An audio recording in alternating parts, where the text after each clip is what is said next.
We're living in a time when our Muslim brothers and sisters have been made to feel very different, made to feel a shadow over their very names and identities.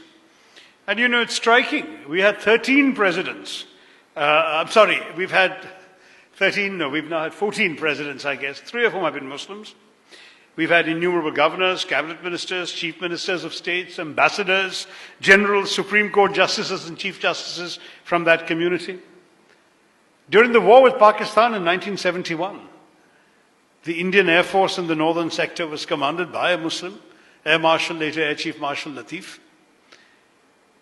And that's something that our country, the Paramveer Chakra was won in 1965 by a Muslim soldier who single-handedly was responsible for one of the great victories of that intense war.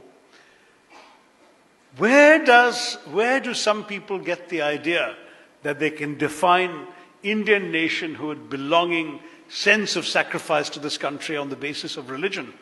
I find it sad. I was in this memorial to the famous ship that was sunk in the 1971 war.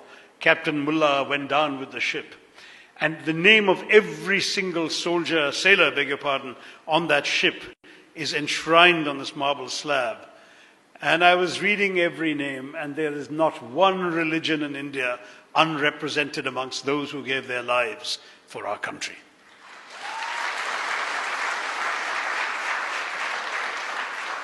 You will find Hindus, and you will find Christians, and you will find Sikhs, and you will find Muslims.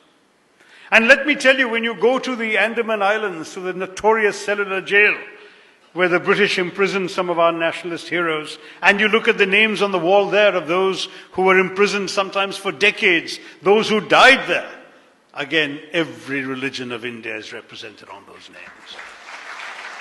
Don't let anybody tell you that you don't belong in this country. Every religion has a claim on the idea of India, on the essence of what India is all about. And I want to tell you that the kind of competitive chauvinisms we're seeing in our politics is something I'm disgusted by and I deplore. And I will fight against it. I will raise my voice, however many cases are filed against me. And there have been 4 so far. There will be more.